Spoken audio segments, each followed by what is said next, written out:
हमारे चैनल सूरत गुरुकुल को सब्सक्राइब करना ना भूलें और बेल आइकन पे क्लिक करें।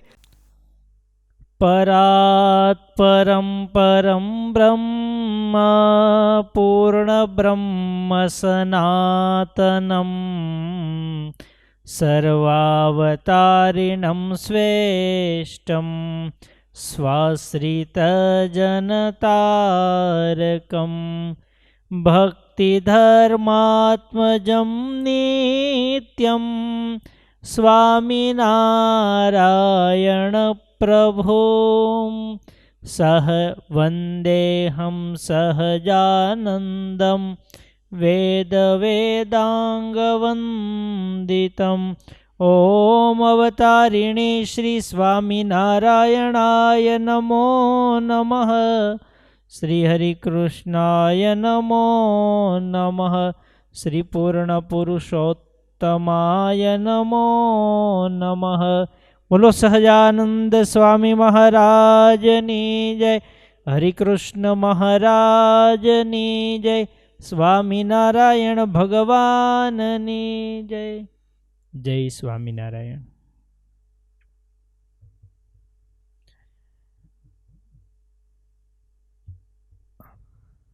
श्रीजी महाराजे गढ़ड़ा प्रथम प्रकरणना 34માં વચનામૃતમાં એક બહુ સરસ સિદ્ધાંત આપ્યો છે। મહારાજે કહ્યું કે ભગવાનથી જે વિમુખ જીવ છે તેને જે સુખ દુઃખ આવે છે તે તો પોતાના કર્મે કરીને આવે છે, અને જે ભગવાનના ભક્ત હોય તેને જેટલું દુઃખ થાય છે તે તુચ્છ પદાર્થને અર્થે ભગવાનની આજ્ઞા લોપવે કરીને થાય છે, ને જેટલું સુખ થાય છે તે ભગવાનની આજ્ઞા પાળવે કરીને થાય છે।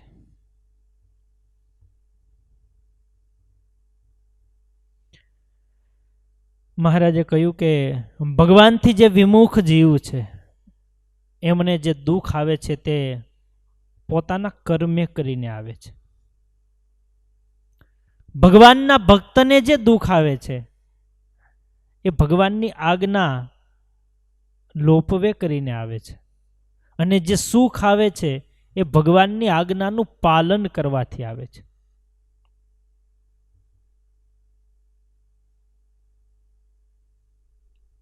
આપણે જમીએ તોય શરીરમાં લોહી બને, ભગવાનનો ભક્ત ન હોય એ જમે તોય લોહી બને।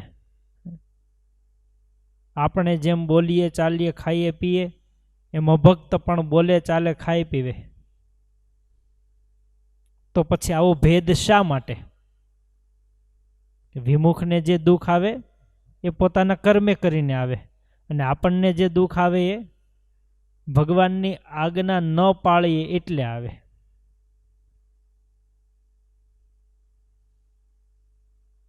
બેયમાં ફેર એટલા માટે છે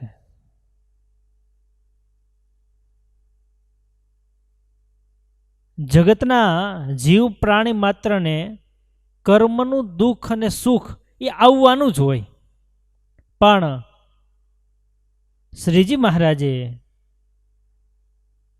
જ્યારે રામાનંદ સ્વામી પાસે ગાદીએ બેઠાને વચન માંગ્યું, એ વચનને આધારે સાબિત થાય છે કે જગતના જીવને દુઃખ આવે છે અને ભગવાનના ભક્તને પણ દુઃખ આવે છે। બેયને દુઃખ આપનારા જુદા છે। જુદા એટલે કોણ? એકને ભગવાન આપે ને એકને કર્મ આપે।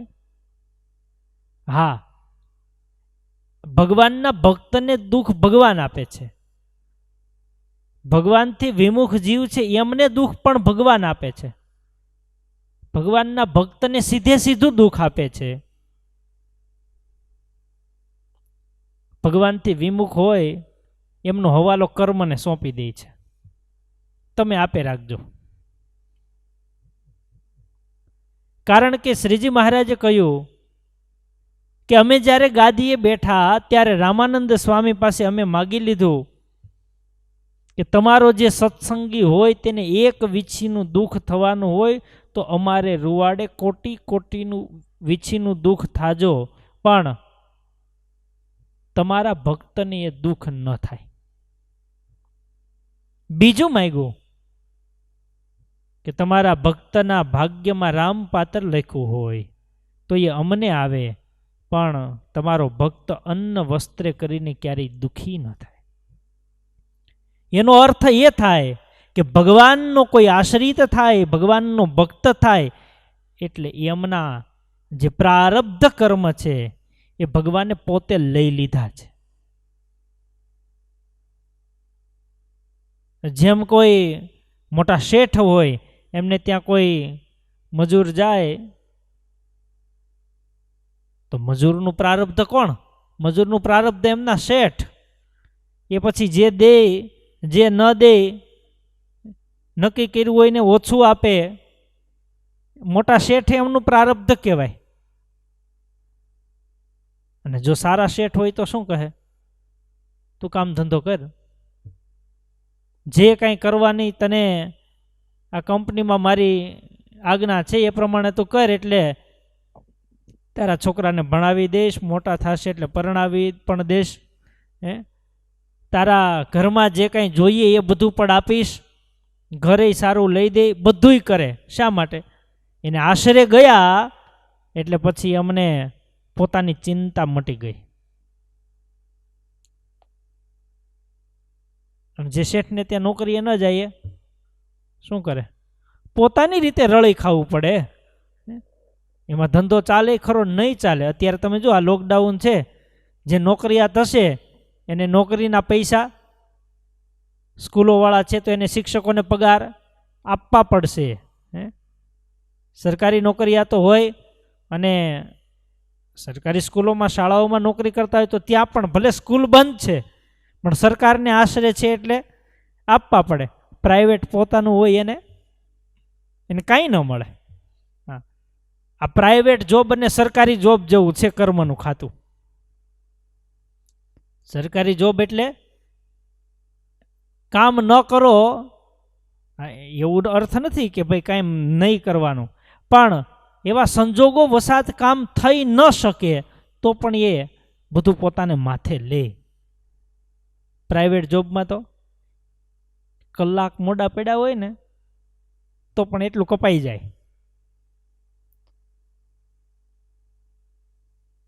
ભગવાનના જે ભક્ત નથી એનું જીવન પ્રાઇવેટ જોબ જેવું છે. કરે તો મળે, ન કરે તો કાંઈ ન મળે. અને ભગવાનના ભક્ત છે ને એમનું જીવન સરકારી જોબ જેવું છે.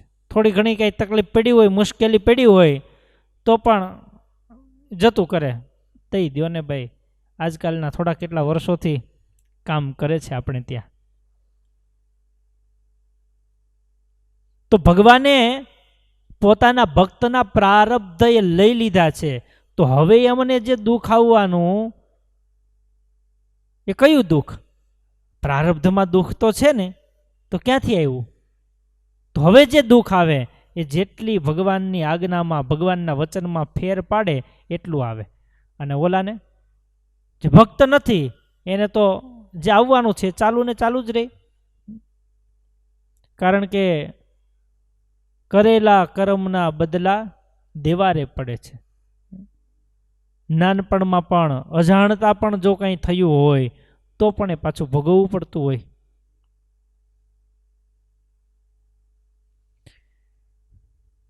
શ્રીજી મહારાજે આ વાત કરીએ ઉપરાંત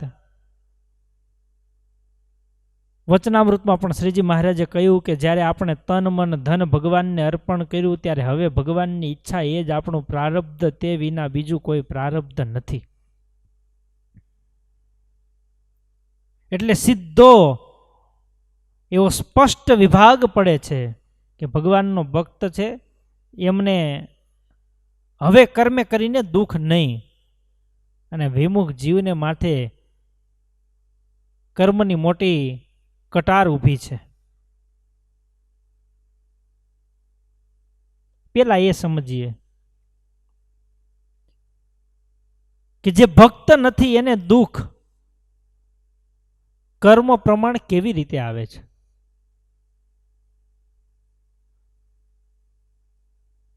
3 પ્રકારના કર્મ છે: સાત્વિક, રાજસી અને તામસી. અને ચોથો પણ એક પ્રકાર છે ઘોર કર્મ. સાત્વિક કર્મ એટલે શીલ, સંતોષ, કોઈના ઉપર દયા દાખવવી, પરોપકાર કરવો, મદદરૂપ થવું, કોઈના દુઃખમાં ભાગીદાર બનવું, આવું જે કર્મ કરવામાં આવે એ સાત્વિક કર્મ છે. સાત્વિક કર્મનું સૌથી મોટું લક્ષણ એ છે કે હંમેશા એ બીજાના સુખ માટે કરવામાં આવતું હોય. એ સાત્વિક કર્મ છે. ત્યાર પછી બીજું છે રાજસ કર્મ. રાજસ કર્મ પોતાના સુખ માટે હોય છે. હરવું ફરવું, મોજ મજા, પોતાના ઇન્દ્રિયોને જે સુખ થાય એવું કરવું, એ બધું રાજસ કર્મ છે. સાત્વિક કર્મનું ફળ પુણ્ય છે. રાજસ કર્મનું ફળ પાપ અને પુણ્ય બેય છે. અને ત્રીજું છે તામસ કર્મ. બીજાને દુઃખી કરવાની જે પ્રવૃત્તિ કરવી, એ બધું તામસ કર્મ છે. એનું ફળ માત્ર પાપ જ છે. સાત્વિક કર્મનું ફળ પુણ્ય, રાજસ કર્મનું ફળ પુણ્ય અને પાપ બંને હોઈ શકે, અને તામસ કર્મનું ફળ માત્ર પાપ છે. ગીતાજીમાં શ્રી કૃષ્ણ ભગવાને એવું કહ્યું, નહીં ક્ષણમપી જાતું તિષ્ઠત્ય કર્મકૃત. કોઈ જીવાત્મા એવો નથી આ સૃષ્ટિમાં કે જે કર્મ કર્યા વગર કંઈ રહી શકે. શું પૂછવાથી જે જવાબ આવે એમને કર્મ કહેવાય. અત્યારે આપણે પૂછીએ શું કરો છો, તો કે બેઠા છીએ. બેસવું એ કર્મ છે. તો કે સૂઈ જઈએ તો એ પણ કર્મ છે કે નહીં? સૂવું એ અમે સૂતા સૂતા કાંઈ નથી કરતા તોય કર્મ. શ્વાસ તો લઈએ છે કે નહીં? શ્વાસ લેવાનું બંધ થાય, એ બંધ થાય તો બધું બંધ થઈ જાય. એટલે ક્ષણ માત્ર પણ કોઈ જીવ કર્મ કર્યા વગર રહી શકતો નથી. જેવા પોતાના હૃદયની અંદર યુગના ધર્મો પ્રવર્તતા હોય, સતયુગના ધર્મો પ્રવર્તતા હોય, તો એ સમયે સાત્વિક કર્મ થાય. અન્ય યુગોના ધર્મ પ્રવર્તતા હોય તો એ પ્રમાણે રાજસી તામસી કર્મ છે એમાં માણસ પ્રવૃત્ત થાય, અને એવું જ એમનું ફળ મળે. પાછું એવું નથી કે હાલો અત્યારે મારે સાત્વિક કર્મનું ફળ જોતું છે મને મળે. પોતાના હાથમાં પણ નથી. ફળ પ્રદાતા એવા જે પરમેશ્વર ભગવાન ધારે ત્યારે જ એ ફળ એમને આપે છે. મહારાજે વચનામૃતમાં તો ત્યાં સુધી લખ્યું, મહારાજ કહે કે આ જીવ સુષુપ્તિમાં સૂતો હોય ને પોતાની મેળે ઉઠવું હોય તો ઉઠી પણ ન શકે, અને જાગ્રતમાં હોય ને એમ થાય કે ચાલો સૂઈ જઈએ, આવે ઊંઘ, પથારીમાં સૂઈ જવાય, પણ ઊંઘ આપીએ તો ભગવાનનું કામ છે. એ ભગવાન આપતા પણ નથી. સૂવું જાગવું જે કાંઈ છે એ બધું કર્મ ફળ પ્રદાતા પરમેશ્વર છે, એ જે કંઈ કર્મ કર્યા એ પ્રમાણે આપતા હોય છે. એટલે ચોખ્ખો સિદ્ધાંત છે કે જે ભગવાનના આશ્રિત નથી એમના માથે કર્મની બહુ મોટી તલવાર લટકે જ છે. કર્યું એટલે ભોગવવું જ પડે. અને ભગવાનનો જે ભક્ત થયો એને ન ભોગવવું પડે એવું તો નથી, પણ એટલું તો ચોક્કસ છે. શ્રીજી મહારાજે લખ્યું કે શૂળીનું દુઃખ કાંટે મટાડે ભગવાન. શું કરે? બહુ પ્રારબ્ધ બળવાન હોય તો શૂળીનું કાંટે મટાડી દે છે. મહારાજે વચનામૃતમાં દ્રષ્ટાંત આપ્યું કે એક રાજા બહુ સુખી સંપન્ન હતા. ગામની અંદર ઘણા ચોર રહેતા હતા. એમાં ચોર બધા ચોરી કરવા જતા. ચોર લોકોએ નક્કી કર્યું થોડું થોડું રોજ ચોરી કરીને લાવવું એમના કરતાં એક સાથે રાજાના ભંડારની અંદર જ હાથ નાખીએ, 7 પેઢીનું સુધરી જાય. ચોર બધા ચોરી કરવા માટે ગયા. એમાં રસ્તામાં એક ચોરના પગમાં કાંટો વાગ્યો. ત્યાં સંત મહાત્મા કથા કરતા હતા. આ ચોર હતો એ તો ન છૂટકે ત્યાં બેસી ગયો. બધાય વિચારે આ ભાઈ આજે અહીંયા ક્યાંથી, એનો તો ક્રીમ ટાઈમ છે, શું કરવાનો, ચોરી કરવાનો. ખજાનામાંથી ઘણું બધું લૂંટી આવ્યા, ભાગ પાડી લીધા. જે ચોરના પગમાં કાંટો વાગ્યો હતો એ નહોતો ગયો. એમના સ્ત્રી છોકરા મા બાપ બધાય કહે આજ જ તારા પગમાં કાંટો વાગ્યો, તું ગયો હોત તો બહુ મોટું કામ થઈ જાત. ત્યાં રાજાનું મોસલ આવ્યું, બધાને પકડ્યા, ભેગો આને પણ પકડો. સાધુએ સાક્ષી પૂરી કે એ ચોરી કરવા કાલે નહોતો ગયો, પેલા ગયો હશે પણ કાલે નહોતો ગયો, કારણ કે કાલ તો એ મારી કથામાં આવીને બેઠો હતો. બધાને સોળીએ ચડાવ્યા અને આને માત્ર કાંટો વાગ્યો તો એનાથી પતી ગયું. આ મહારાજે સિદ્ધાંત આપ્યો છે. વિમુખ જીવને 100% કર્મે કરીને દુઃખ છે. ભગવાનનો ભક્ત થાય અને પ્રારબ્ધ બળવાન હોય તો સોળીનું કાંટે મટાડે, અને પ્રારબ્ધ બળવાન ન હોય તો પછી જે દુઃખ આવે એ દુઃખ ભગવાનની આજ્ઞા લોપવે કરીને આવે છે. આજ્ઞા લોપવે કરીને કેવા કેવા દુઃખ હોય છે તમે જુઓ. શ્રીજી મહારાજ ગઢપુરમાં બિરાજમાન હતા અને મહારાજે સંતોને કહ્યું કે સંતો, આપણે ખાણ ગામમાં સત્સંગ કરાવવા જવું છે. કયું ગામ? ખાણ ગામ. બ્રહ્માનંદ સ્વામીના પૂર્વાશ્રમનું આ ગામ. મહારાજ કહે ખાણ ગામમાં સત્સંગ કરાવવા માટે સંતો જવું છે, તમે કાગળમાં નામ લખી લ્યો. સંતો કે મહારાજ ખાણ તો યાદ રહી જ જાય ને, કોલસાની ખાણ, હીરાની ખાણ, સોનાની ખાણ. મહારાજ કે પણ તોય તમે ચિઠ્ઠીમાં લખી લ્યો ને. મહારાજે કહ્યું છતાંય સંતો છે એ મહિના નહીં. મહારાજ કે સારું, એ આબુની તળેટી બાજુ કંઈક આવ્યું છે, તમે ત્યાં ગોતજો. સંતો નીકળી ગયા અને એમાં ખાણ ગામ છે એ તો જાણીતું જ છે એમ માનીને આબુની તળેટી પાસે પહોંચી ગયા. મહારાજે કહ્યું હતું ને કાગળમાં લખીને જાઓ, લખ્યું નહીં કાગળમાં.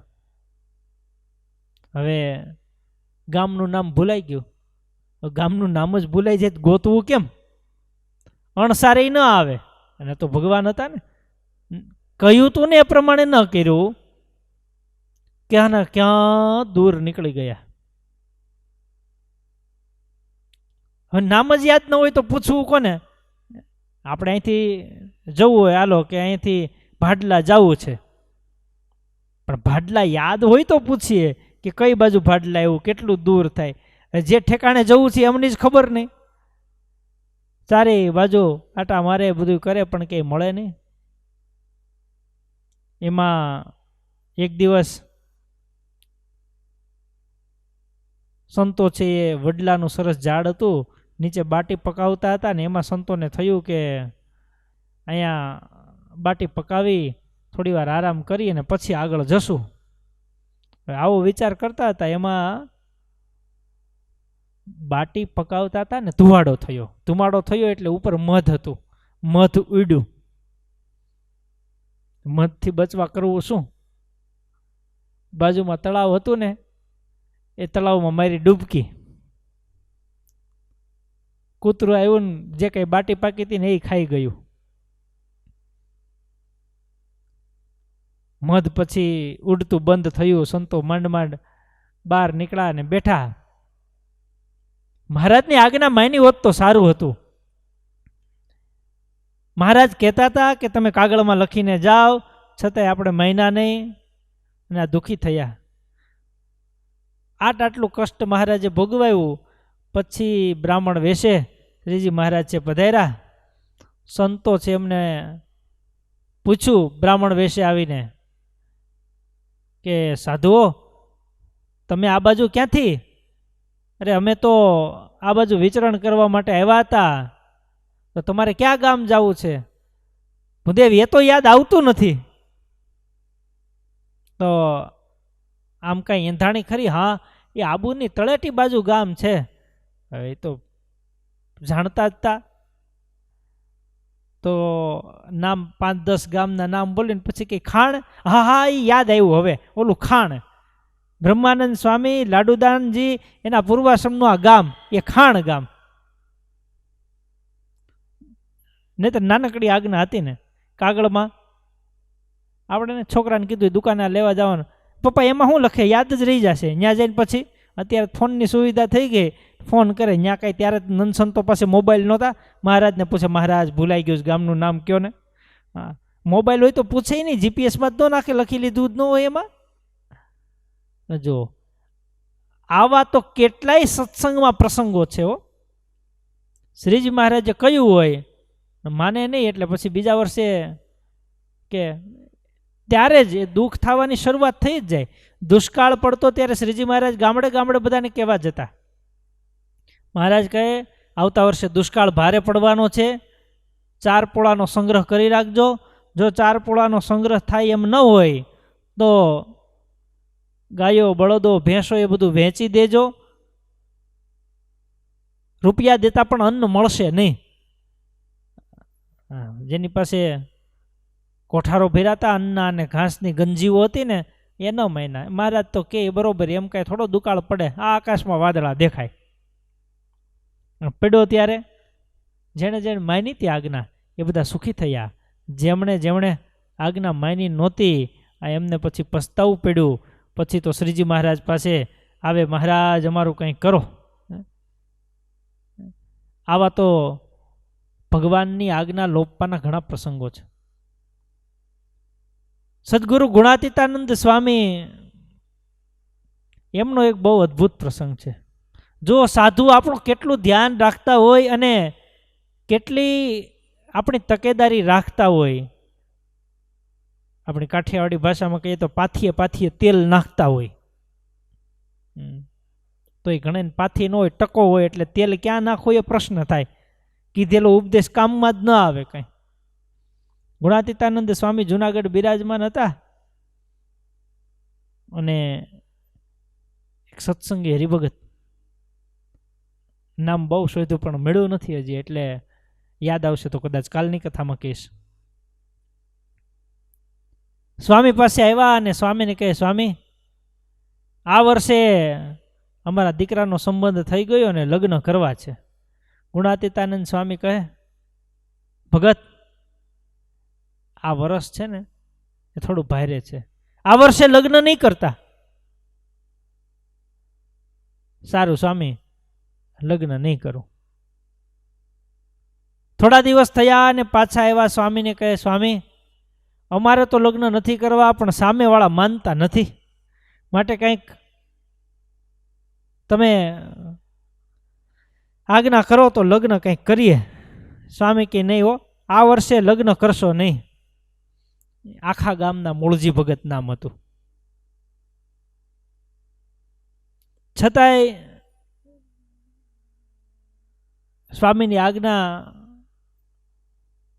એમ લાગ્યું કે સ્વામીને લાગ્યું કે કાંઈ માનશે નહીં, એટલે સ્વામી કહે, કદાચ લગ્ન કરો તો પણ છોકરાને આ વર્ષ પૂરતો વાડીએ જવા ન દેતા. એટલે એ મૂળજીભાઈ છે એમણે કહ્યું, સારું સ્વામી, છોકરાને વાડીએ નહીં જવા દઈએ, અને કદાચ છોકરાને વાડીએ જવા દો તો વાડીએ જે બાજુ સિચોડો ચાલતો હોય શેરડીનો એ બાજુ જવા ન દેતા. સારું સ્વામી, નહીં જવા દઈએ. સ્વામી કે હજી સાંભળો મૂળજીભાઈ, કદાચ શેરડીના સિચોડા બાજુ જાય તો પણ એને શેરડી ઓરવા ન દેતા.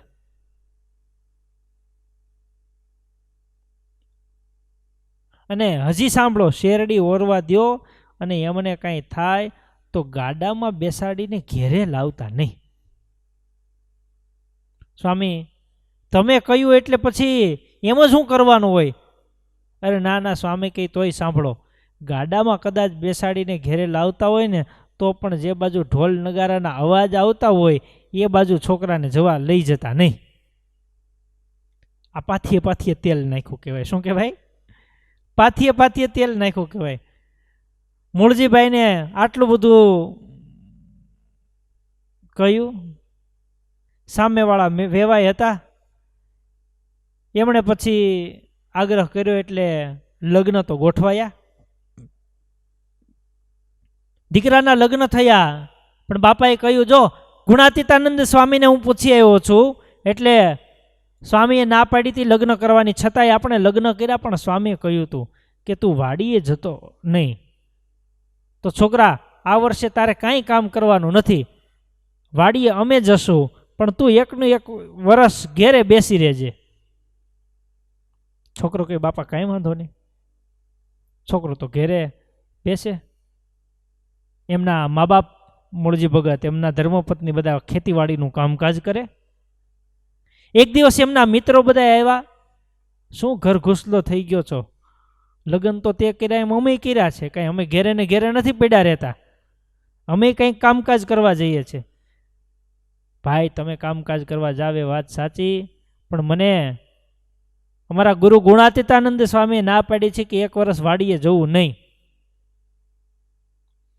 સ્વામી તો કે સ્વામીને થોડી ખબર પડે વાડીએ જવાય કે ન જવાય, ને આપણે ક્યાં વાડીએ કામકાજ કરવા જવું છે, હાલને તારી વાડીએ આટો મારીને થોડી વાર પછી આવતા રહેશું.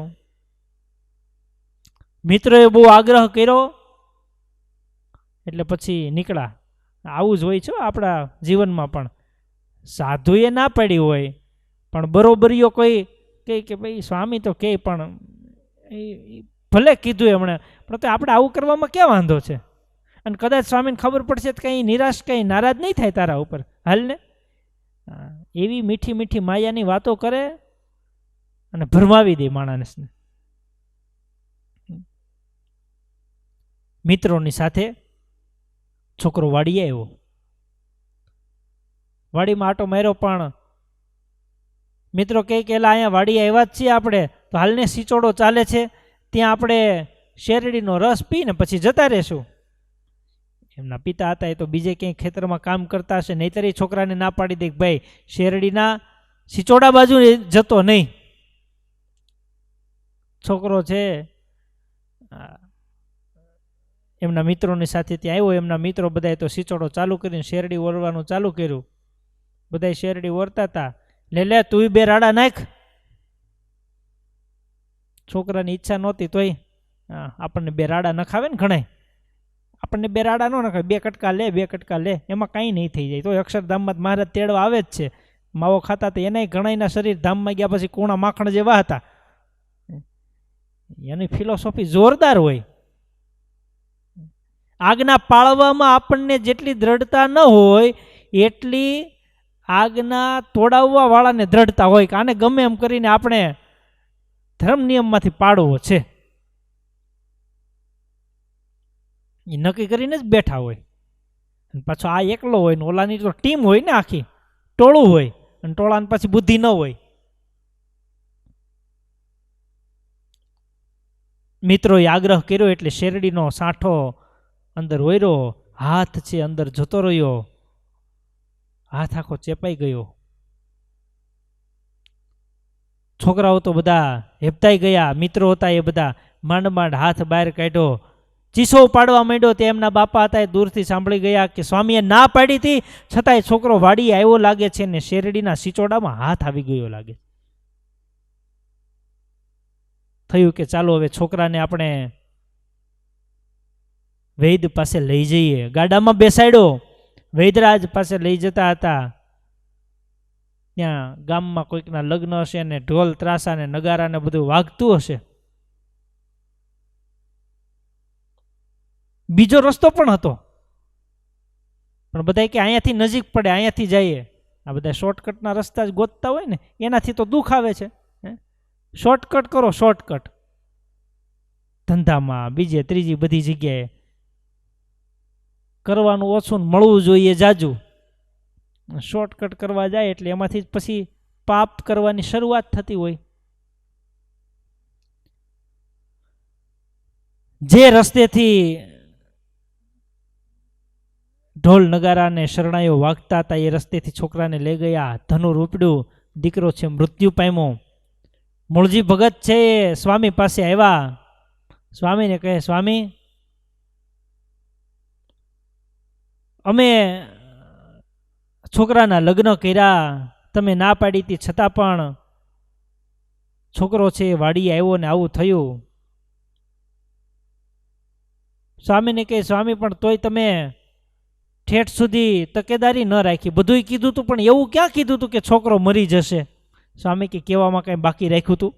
હે, આપણે આવું જ હોય છો, બધુંય કીધું હોય તો એ શું કહે? હા, પણ તમે આવું ક્યાં કીધું તું? 10 વસ્તુ કીધી હોય એ યાદ ન રહે. હા, છેલ્લું એનું ફળ ભયંકર આવવાનું છે એ ન કીધું હોય, એ જાણી જોઈને ન કીધું હોય. શા માટે? કે જો અત્યારથી આવું કહી દેશો ને તો એ વધારે દુઃખી થઈ જશે, એટલે અગાઉથી ન કીધું હોય. તો એ પાછું છેલ્લે એ કાઢીને ઊભા રહે કે તમે આવું ક્યાં કીધું હતું? સ્વામીને છોકરાને પરણાવારે કાંઈ લેવા દેવા, છતાં પણ આટલું ધ્યાન રાખનારા સ્વયં પરમાત્મા અને જે સંતો સાથે આપણને હેત છે એ આટલું ધ્યાન રાખે તો એ પાછી એને ઉપરવટ ઘણા જાય. અને ઘણા તો એવા સમજુ સત્સંગી હોય, પેલા પૂછવા આવે સ્વામી આમ કરીએ? સંતો છે એ ઘણી વખત સમર્થ સંતો હોય તો હા અથવા ના પાડે, તો એ પાછા પોતે જ મનમાં નક્કી કરીને જ આવ્યા હોય. શું નક્કી કરીને આવ્યા હોય? આપણે તો આમ જ કરવું છે, પણ તો આ તો પૂછી લઈએ, અને પછી જો કંઈક અવળું થાય તો દોષનો ટોપલો કોને દેવા થાય? સ્વામીને. અમે તેને પૂછ્યું હતું ને કર્યું એટલે આમ થયું. પણ હકીકતમાં જ્યારે આપણે પૂછવા જઈએ ત્યારે ન્યુટ્રલ ભાવથી જવું જોઈએ, અંતરમાં હા કે ના જે આવશે એ મને સ્વીકાર્ય છે, આવું જો માનીને આપણે જતા હોય ને તો જ પછી એ સાધુની વાત છે એ આપણને મનાય, અને એ પ્રમાણે કરીએ તો દુઃખ ન આવે. હા ન પાડે તો પછી પોતાને તો આવું કરવું જોઈએ, એટલે પછી પોતે કરી નાખે ને પછી દુઃખી થાય. સ્વામી હું તમને પૂછવા તો આવ્યો હતો. પછી સ્વામી કે મેં ક્યાં હા પાડી હતી? તોય કે પણ હું પૂછવા તો આવ્યો હતો. એ વાતનો કોકો ઊભો રહે. આ ઘણા છે પોતાની રીતે ચીઠી નાખે ભગવાન પાસે. ચીઠી નાખે પછી એમાં હા અથવા ના આવું આવે, ના આવી હોય ને તો એ શું કે આ વખતે બરોબર દાણા પડ્યા નહીં બરોબર. શું એ મહારાજની તો ઈચ્છા હોય જ, પણ કાગળિયું ઉડી ગયું હતું, ચીઠી બરોબર ન પડી. ભાઈ બરોબર ન પડી એટલે તો ના આવી છે, છતાંય શા માટે તમે એમને ઉપરવટ જાઓ છો? વિશ્વાસ અને શ્રદ્ધા છે, પછી ત્યાં શંકા કરીએ એટલે ક્યારેય એનું પરિણામ સારું ના આવે. કાં તો વિશ્વાસને શ્રદ્ધા રાખવાના અને કાં શંકા કરવાની. જો શંકા કરવી જ હોય તો પછી શ્રદ્ધા ન રખાય. આપણે પૂનમે કે ક્યારેક કંઈક એવું હોય કોઈકને તો ચિઠ્ઠી નખાવા આવે. ઘણી ચિઠ્ઠી મારે તો નાખવાની થતી હોય. હમણાં જ આપણે આ સહજાનંદ વાડીવાળા બધા છે એ લોકો ચિઠ્ઠી લઈને આવ્યા કે યાર્ડ પાસે અમારે જમીન છે તો એ જમીન વેચી દેવી, એ જમીનમાં બાંધકામ શરૂ કરવું કે ન કરવું. આ 3 ચિઠ્ઠી હતી. ખરેખર 2 ચિઠ્ઠી જ નાખવાની હોય, પણ મેં કીધું ભાઈ તમને 3 ઓપ્શન આપીએ, મહારાજ આમાંથી જે કહે ને એ પ્રમાણે કરજો. એટલે હકીકત પ્રસંગ એવો બન્યો કે હું ઓફિસમાંથી ચિઠ્ઠી લખીને સિંહાસનમાં ગયો, એ લોકો પણ ત્યાં આવ્યા. હવે હાની ચિઠ્ઠી તો રસ્તામાં જ પડી ગઈ, મને ખબર નહીં. હા લખેલું હતું એ ચિઠ્ઠી રસ્તામાં જ પડી ગઈ. હું તો ઠાકોરજી પાસે પહોંચ્યો, પછી તો હવે કાંઈ ઓલી રસ્તામાં ગોતવા જ ન જવાય. મેં કીધું ભાઈ ભગવાનની ઈચ્છા જ હશે એવું, અને એ મને યાદ નહીં કે પડી ગઈ છે. પછી તો ચિઠ્ઠી છે એક જન્મંગલનો પાઠ કરીને મહારાજ પાસે મૂકી એટલે ના આવી. એટલે પછી હવે એમાં ઓલા લોકોને સારું લગાડવા માટે આપણે એમ ન કહેવાય કે આમાં ભલે ના આવી તોય તમે કરી દો. હવે સ્વયં પરમાત્મા ઉપર એટલો વિશ્વાસ છે, એમના ચરણે આપણે આજ્ઞા લેવા જઈએ છીએ, પછી જે આવ્યું એ માન્ય રાખવું પડે. પછી મેં કહ્યું ભાઈ ના આવી છે, હવે તમને સારું લાગે તો 4-6 મહિના પછી ફરીને ચિઠ્ઠી મૂકજો. ખરેખર બન્યું પણ એવું, ના આવી હતી એટલે એ લોકોને એમ થયું કે ભાઈ ચાલો આપણે હવે કંઈ કરવું નથી, કંઈ ન કરવાની પરમિશન લઈ અને પછી ગયા. થોડા સમય પછી એવું લાગ્યું કે વાત સાચી છે, ભગવાન છે એમની ના આવી છે, એટલે આપણે કંઈ કરવું નથી. કંઈ ન કરવાનું નક્કી કર્યું. આ લોકડાઉન આવ્યું. લોકડાઉનમાં આ પાછું બધું કોરોના એટલું બધું વધતું જાય છે. એ કે અમે થોડીક ખોટ ખાઈને જમીન વેચી નાખી. ખબર છે કે જો ભવિષ્યમાં આની આ જમીન રાખી, ભગવાનની ના આવી છે, કાંઈ કરવા ગયા તો આમાંથી વધારે તૂટશે. એટલે આજ્ઞા લોપી અને પછી જે કોઈ કરવા જાય એને બહુ મોટું દુઃખ આવે છે. કદાચ કર્મે કરીને પણ દુઃખ આવવાનું હોય ને, એના કરતાં પણ આજ્ઞા લોપીને જાય ને એટલે એમને બહુ દુઃખ આવે.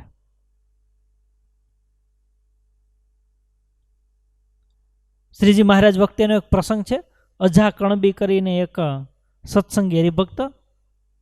શ્રીજી મહારાજે શિક્ષાપત્રીમાં કહ્યું છે, ચોર માર્ગે કરીને પેસવું નહીં, છીંડું પાડીને ક્યાંયથી જવું નહીં.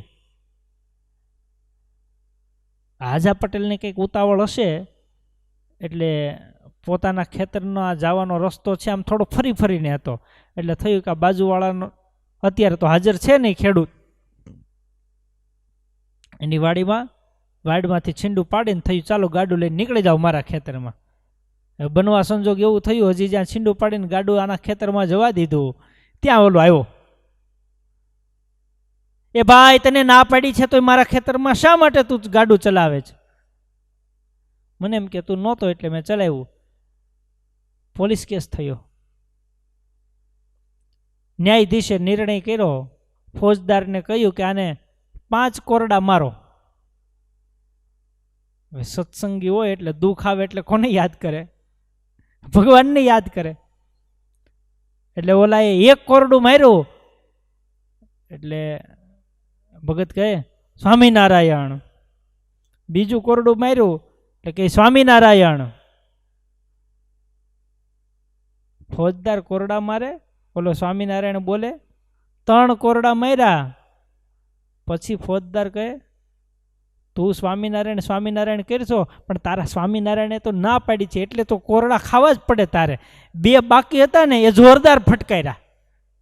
બીજાને તો ખબર ન હોય ને આજ્ઞા લોપે તો બરોબર, પણ તને ખબર છે તારા ભગવાને ના પાડી છે સ્વામિનારાયણે, અને તોય તે છીંડું પાડ્યું. એટલે આ જાણી જોઈને આ જગતના વિમુખ જીવ છે જેને ખબર જ નથી, એ તો ગમે તે રીતે વિષય ભોગવે ને શાસ્ત્ર મર્યાદાનું ઉલ્લંઘન કરીને પાપ કરે, એને તો એનું ફળ મળવાનું. જાણવા છતાં પણ આજ્ઞા જે લોપે એમને બહુ મોટા દુઃખ હોય છે. અને સહન કરીને પોતાના મનનું ધાર્યું મૂકીને આજ્ઞાનું પાલન કરે તો સુખ પણ એવું હોય છે.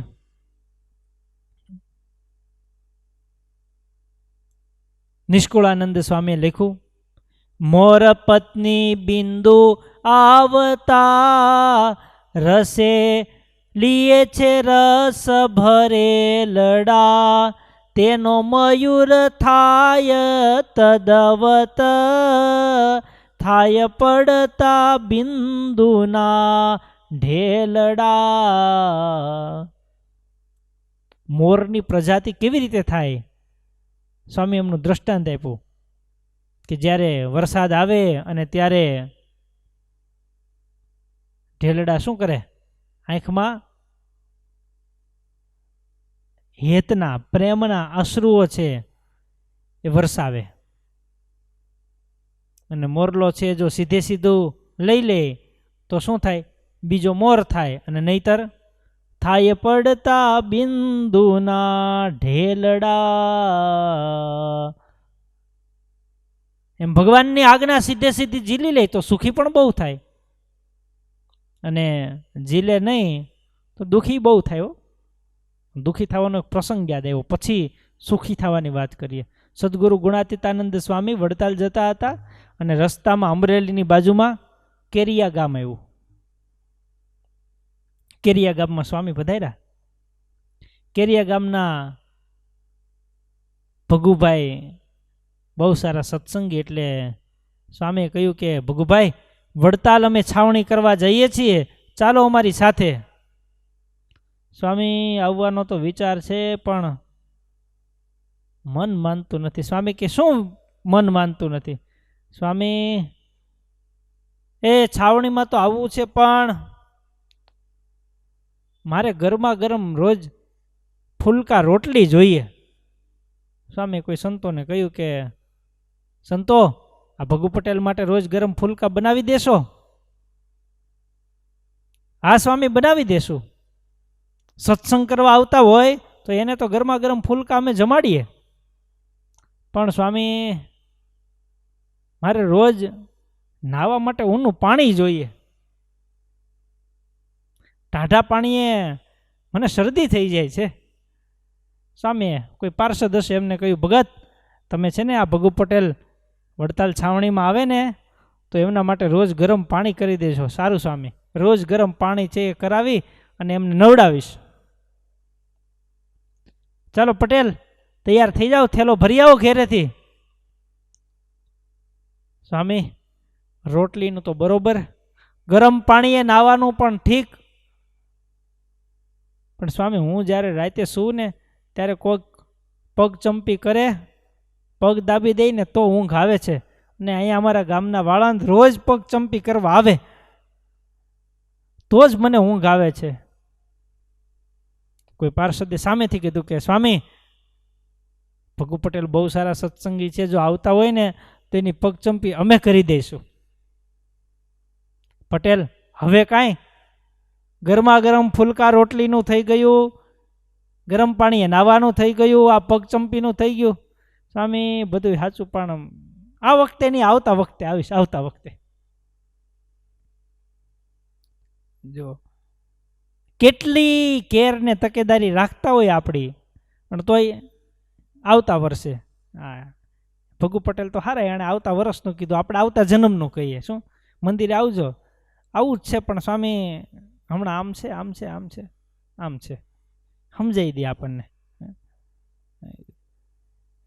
પરમ દિવસે સાંજે જ એક જણા આવ્યા હતા, મેં કીધું કે એ થાળ લખાવા આવ્યા હતા. એટલે મેં કીધું તમે થાળ લખાવા આવ્યા એ તો બધું બરોબર, પણ મેં પૂજા આપી હતી 6-8 મહિના પહેલાં, એનું શું થયું, કરો છો કે નહીં?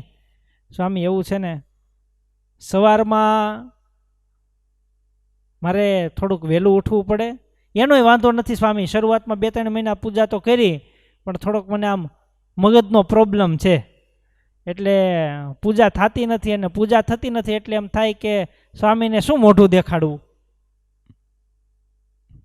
એના ઓરિજિનલ શબ્દો, સ્વામીને શું મોઢું દેખાડવું.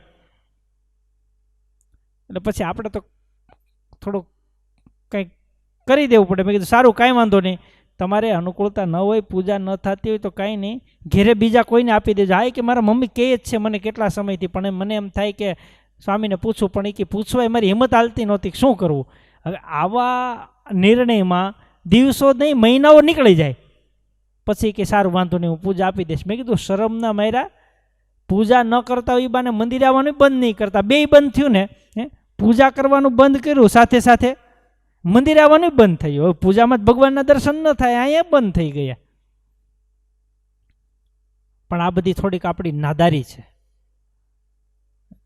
આવી નાદારી હોય તો પછી શું થાય, ગમે એટલું આપણને કોઈ સમજાવે પણ અંદરથી આપણે જ જાગૃત ન હોઈએ, આપણને જ ઈચ્છા ન થાય તો ગમે એટલું કોઈ કહે તો શું. ભગુ પટેલ તૈયાર ન થયા, સંતો તો પછી નીકળી ગયા. ઘેરે હાથી તરીકે રાખેલો માણસ હતો ને, એમણે ગામમાં ચોરી કરી, પકડાયો. એને તો લઈ ગયા અમદાવાદ જેલમાં ભેગા ભેગા. ભગુ પટેલને ઉપાડ્યા. 4 મહિના, કેટલા 4 મહિના સુધી આ કોને ત્યાં કામ કરે છે? હા, એ આ ભગુ પટેલને ત્યાં. એ બરોબર નહીં દેતા હોય વેતન એટલે જ ચોરી કરવી પડે ને. હા, કામ પ્રમાણે દઈ દેતા હોય તો ચોરી જ ન કરવી પડે. 4 મહિના સુધી જેલમાં, ત્યાં તો બધું મળી રહી. જેલમાંથી છૂટ્યા ને આવ્યા સીધા ગુણાતીતાનંદ સ્વામી પાસે. સ્વામી તમે કહેતા હતા પણ તમારી વાત હું માયનો નહીં, જો માયનો તો દુઃખી નહોતા. સ્વામી કે કેમ જેલમાં આમ ગરમ પાણી મળી રહેતું હતું, ગરમ રોટલીના ફૂલકા એનું? સ્વામી રહેવા દો, આ મચ્છરે કઈડીને અડધો ખાઈ ગયા, લોહી પી ગયા, બ્લડ ડોનેશન નહોતું કરવું તો પરાયણે થઈ ગયું. આનો અર્થ એ છે કે આપણને આવી આપણા જીવનની કેટલી તકેદારીપૂર્વકની સાર સંભાળ સંતો લેતા હોય, મોટેરા ભક્તો કે સ્વયં શ્રીજી મહારાજની આજ્ઞા આપણી સાર સંભાળ લેતી હોય, તો એ પછી એનું ઉલ્લંઘન કરીએ એટલે દુઃખ આવ્યા વગર રહે નહીં. અને આજ્ઞાનું પાલન કરે ને તો સુખ પણ એટલું જ છે. બંધિયા ગામના ડોસાભાઈ શ્રીજી મહારાજ પાસે દર્શન કરવા માટે આવ્યા. મહારાજ બંધિયામાં જ બિરાજમાન હતા. મહારાજ કે ડોસાભાઈ, તમને રામાનંદ સ્વામીએ કાશીએ જવાની આજ્ઞા કરી છે, કાશીની યાત્રા કરજો, તો તમે કેમ કાશીની યાત્રાએ ગયા નથી? મહારાજ જવાનું રહી ગયું છે, હવે મહારાજ તમે કહો એમ કરીએ. મહારાજ કહે તો ક્યારે જવું છે કાશીએ? મહારાજ તમે કહો ત્યારે. મહારાજ કે અત્યારે જ કાશીની યાત્રાએ નીકળી જાઓ. હવે તાત્કાલિક એમ કાશીની યાત્રાએ નીકળવું કંઈ સહેલી વાત તો નથી. છતાંય ડોસાભાઈ હતા એ મહારાજની આજ્ઞા માની કાશીની યાત્રાએ જવા નીકળ્યા. હજી જ્યાં 2-4 ગાવ ગયા ને ત્યાં એક ગાડું લઈ અને એક શેઠ નીકળ્યા. શેઠે કહ્યું કે ભાઈ તમે કઈ બાજુ? ડોસાભાઈ કહે હું કાશીની યાત્રાએ જાઉં છું.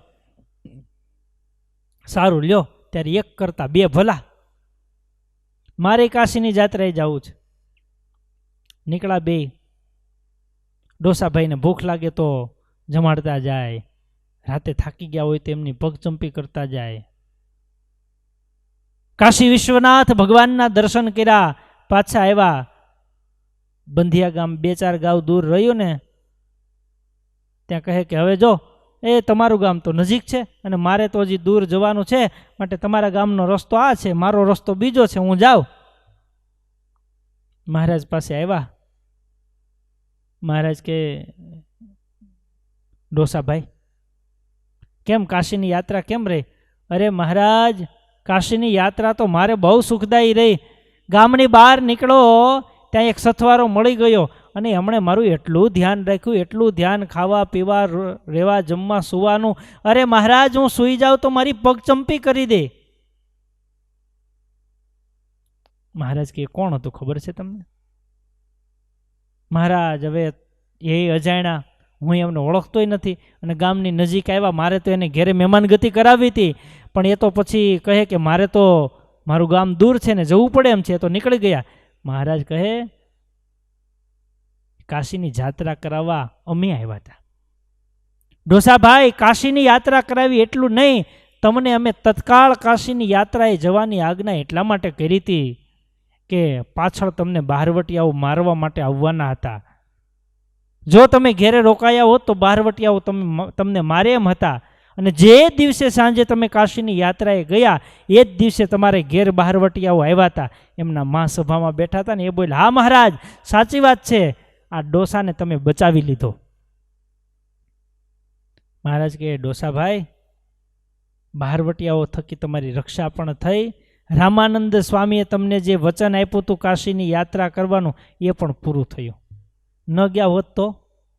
આવો જ પ્રસંગ ગલુજીનું છે. શ્રીજી મહારાજ વિચરણ કરતા ડડુસર ગામવાળા ગલુજી, ત્યાંથી થોડું દૂર આવેલું વડથલ ગામ, મહારાજ ત્યાં વડથલ બિરાજમાન હતા અને શ્રીજી મહારાજે એક પત્ર લખાયો. પત્રમાં લખ્યું કે ગલુજીને માલુમ થાય કે અત્યારે જે કંઈ કામકાજ કરતા હોય એ બધું મૂકી ઘરમાં રહેલો કિંમતી સામાન ગાડામાં ભરી પરિવારને સાથે લઈ અને અત્યારે ને અત્યારે અમને વડથલ મળવા માટે નીકળી જજો.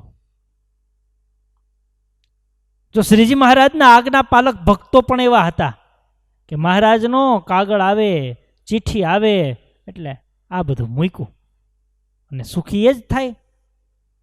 ગલુજી છે તો મહારાજની ચિઠ્ઠી વાંચતાની સાથે ઘરનો સારો કિંમતી સામાન હતો એ ગાડામાં મૂક્યો. પરિવારના સભ્યોને કહ્યું કે મહારાજનો પત્ર આવ્યો છે, આપણે જવાનું છે. ગઈઢા ડોશીમાં હતા એ એકલા ઘેરે છે. રાત્રે ગલુજીને મારવા માટે બહારવટિયાઓ આવ્યા. ડોશીમાને પૂછ્યું કે ગલુજી ક્યાં? એ તો એના ભગવાન સ્વામિનારાયણે બોલાવ્યો છે એટલે એ તો ઘર વખરી ભરી અને પરિવારના સભ્યોને લઈને જતો રહ્યો છે. આ બાજુ ગલુજી મહારાજ પાસે આવ્યા, મહારાજના દર્શન કર્યા. એટલે મહારાજ કહે કે ગલુજી કેમ આવ્યા? મહારાજ તમારો પત્ર આવ્યો એટલે આવ્યો હતો. મહારાજ કે સારું, પાછા જતા રહ્યો.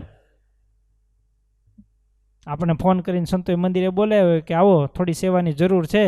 કાંઈ ન હોય, ખાલી કીધું એક કથામાં આવવાનું છે અને અહીં કથા કરવા હું ન બેઠો હોય તો ત્યાં કંઈક થવાનું હોય ને, આપણે તો એવું કંઈ સમર્થ નથી. પણ વાત એ છે કે ઘણી વખત આવા સોળીના દુઃખ ભગવાન આપણને કાંટે મટાડી દેતા હોય. અહીંયા થોડી વાર બેસી રહેવું પડે, અથવા બોલાવ્યો હોય ને કંઈ ન સોંપે ને જતું રહેવું પડે, એટલું જ ને. પાછળ એમાંથી ઘણો આપણને લાભ હોય. એટલે ગલુજી તો મહારાજના દર્શન કરીને પાછા ગયા, પણ મોઢાની રેખ ન બદલી. મહારાજે બોલાવ્યા હતા, પાછું આજ્ઞા કરી એટલે આપણે આવતા રહ્યા. ડોશીમાએ કહ્યું કે ગલુજી બેટા, દીકરા તું ભગતે સાચો અને તારા ભગવાને સાચા. ગઈકાલે રાત્રે બારવટિયાઓ તને મારવા માટે આવ્યા હતા, પણ તારા ભગવાને તને બોલાવી લીધા. પેલા બારવટિયાઓને પણ કાન પકડવો પડ્યો, નહીતર એને ક્યાંથી ખબર પડવા દે? એનો તો કેટલો બધો માઇક્રો પ્લાનિંગ હોય. પણ એના ભગવાન અંતર્યામી સાચા કે એણે એના ભક્તને બોલાવી લીધો. ત્યારે આવી શ્રીજી મહારાજની આજ્ઞા પડવાથી સુખ પણ થાય છે. એટલે જ્યારે સહર્ષ રીતે આપણને કોઈ આજ્ઞા કરે અથવા શ્રીજી મહારાજના શિક્ષાપત્રીના વચન વાંચીએ ને, તો એવો પ્રયાસ કરવો કે જેટલું બને, જેટલું શક્ય હોય એટલું રહેવા પ્રયત્ન કરવો. ઘણા પાછા પોતાની મૌલિક બુદ્ધિ વાપરે. શું શિક્ષાપત્રી તો 200 વર્ષ પહેલાં લખાણી હતી, ત્યારે આ બધું એ તો બરોબર. અત્યારે નવી શિક્ષાપત્રીની જરૂર છે. પછી નવી શિક્ષાપત્રી સંપ્રદાયમાં જેને બહાર પાડી હોય ને ત્યાં જોડાઈ જાય. કેમ? અહીંયા અત્યારના સમયને અનુરૂપ બધું ચાલે છે, અને મૂળ સંપ્રદાયમાં તો બધું જૂનું છે. કાંઈ જૂનું નથી. Old is gold. આપણો બાપ સ્વામિનારાયણ કહી ગયો છે. અને એ શિક્ષાપત્રીની આજ્ઞા એ કાંઈ એ સમયે પાળવાની હતી ને અત્યારે કાંઈ આપણી રીતે ફેરફાર કરવાનો અધિકાર આપણને આપ્યો છે કોઈ? અરે શિક્ષાપત્રીના 1-2 શ્લોકો બદલતા એવું તો અત્યાર સુધી જોયું હતું. હમણાં તો છેલ્લા 2-3 મહિનાથી તો એવું જોઈએ છીએ કે આખી શિક્ષાપત્રી જ નવી આવી ગઈ, એનું નામ જ બદલી ગયું, એના શ્લોકો બધાય બદલી ગયા, એમાં પોતાનો સિદ્ધાંત ઘૂસી ગયો. આ કેટલું ઘોર કૃત્ય કહેવાય. અને શાસ્ત્રોની અંદર એટલા માટે જ લખ્યું છે, ભાગવત ગ્રંથ છે એમાં એવું લખ્યું કે કળિયુગનું સૌથી મોટું લક્ષણ શું? કળિયુગનું સૌથી મોટું લક્ષણ એ કે કળિયુગની અંદર એવી મતિવાળા લોકો સૌથી પહેલો શાસ્ત્રમાં ફેરફાર કરશે. ક્યાં કરશે? શાસ્ત્રમાં ફેરફાર કરી નાખે. આજે તો આપણી નજર સામે ફેરફાર થયો હોય એટલે સુગ્ન સમાજ હોય, ચુસ્ત શ્રીજી મહારાજને આજ્ઞાને વળગી રહેનારો સમાજ હોય, એ ન માને. 5 વર્ષે 25 વર્ષે 100 વર્ષે અત્યારે બનાવેલું શાસ્ત્ર એ પ્રમાણિત થાય કે અમારી પેઢીમાં 100 વર્ષ પહેલાં આવું લખાયેલું છે. પણ ભાઈ લખવાવાળા હતા, એને મહારાજની આજ્ઞાનું કેટલું અનુસંધાન. ત્યારે આવી આજ્ઞા જ્યાં લોપાતી હોય, મૂળ શિક્ષાપત્રી, મૂળ શ્રીજી મહારાજના સિદ્ધાંતો છે એને મૂકી અને જ્યાં આડાવડા બધા ડોલતા હોય, એ અત્યારે કદાચ બહુ સુખી લાગ્યો, પણ પાઘડીનો વળ છેડે. જીવનનું ફળ મુક્તિ કાં અધોગતિ એ ત્યારે જ મળે. ત્યારે આપણે બહુ આપણી બુદ્ધિ છે એમનું દોડડા પણ આમાં ક્યારેય ડોળા જેવું છે નહીં. કારણ કે સત્સંગની હિસ્ટ્રી એવું કહે છે કે મહારાજની આજ્ઞાથી જેટલા વિમુખ થયા, એનાથી જેટલા દૂર થયા, એટલા 100% દુઃખી થાય છે. જો શ્રીજી મહારાજ પ્રગટ હતા ત્યારે તો મહારાજ આવી આજ્ઞાઓ ઘણી કરીને કસોટી કરતા. નારદીપુરમાં શ્રીજી મહારાજ પધાર્યા, એકાદશીનો દિવસ હતો એટલે સંતો બધાને ઉપવાસ હોય. રાત્રે મહારાજે બ્રાહ્મણોને કહ્યું કે અત્યારે શીરો બનાવી રાખો, અમારે સવારે સંતોને શીરો જમાડીને પારણા કરાવવા છે. બ્રાહ્મણોએ શીરો તો બનાવ્યો, પણ મતી થોડી મેલી. એટલે એણે નક્કી કર્યું કે આપણા આજુબાજુના પરગણામાં જેટલા બ્રાહ્મણો છે ને એમને બધાને આમંત્રણ આપી વહેલી સવારમાં 4 વાગ્યામાં એ બોલાવી લેવા અને શીરો બધો જમી લેવો. અને આ સાધુડા બધાય એના ભાગમાં શીરો આવવો જોઈએ નહીં. શ્રીજી મહારાજ વહેલી સવારે ઉઠ્યા. વહેલી સવારે ઉઠીને મહારાજે સંતોને ઉઠાડ્યા. ચાલો સંતો ઉઠો. આજ તો મહારાજ ઉઠાડવા એવા. મહારાજ કે ચાલો સંતો બધા શીરો જમવા બેસી જાઓ. મહારાજ હજી દાંતણ પાણી નથી કર્યા, સ્નાન કરવાનું બાકી છે, પૂજાપાઠ બાકી છે ને આટલા બધા વેલા પારણા. હા મહારાજ કે શીરાના દાંતણ કરવાના છે. શેના? શીરાના દાંતણ કરવાના છે. નાયા ધોયા વગર પૂજાપાઠની વાત તો પછીની. મહારાજની આજ્ઞા થઈ, શીરાના દાંતણ કરવા માટે બધા સંતો છે બેસી ગયા. એમાં એક સાધુ હતા, એણે પોતાનું ડાપણ વાપર્યું. એમ મહારાજ કે શું આપણે માની લેવું, આપણા ધર્મ નિયમ નેવે મૂકી દેવા. એટલે મહારાજે કીધું ન માન્યું ને એ જ નેવે મૂકી દીધું. એ જીમા નહીં તો આપણે તો કઈ જમવું નથી.